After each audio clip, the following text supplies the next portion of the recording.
Qu'est-ce qu'il en est justement de l'application du bilinguisme pour les tribunaux de l'Ontario?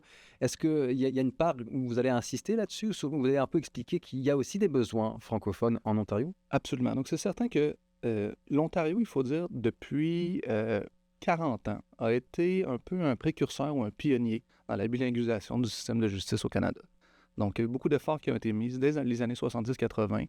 Et l'ancien procureur général de l'Ontario, Roy McMurtry, a vraiment joué un rôle fondamental à ce niveau-là. Donc, il y a eu beaucoup d'efforts qui ont été mis pour justement bilinguiser le système de justice, ce qui fait qu'on a beaucoup de droits linguistiques en Ontario qui n'existent pas nécessairement dans toutes les provinces, hein.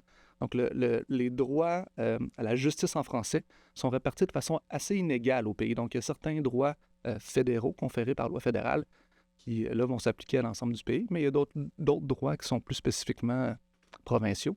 Et donc, à ce niveau-là, on a quand même un système qui est relativement robuste avec la loi sur les tribunaux judiciaires en Ontario, où est-ce qu'on a beaucoup de droits qui sont conférés aux justiciables. Ça fait en sorte aussi Mmh. qu'on a des besoins au niveau d'avocats qui sont capables de fournir ces services-là, et au niveau des juges aussi, et tout l'appareil judiciaire qui peut les soutenir. Donc, il y a assurément, comment je peux dire, il y a une demande pour des juristes qui sont capables de fournir fournir des services juridiques en français, accompagner des clients à travers le système de justice.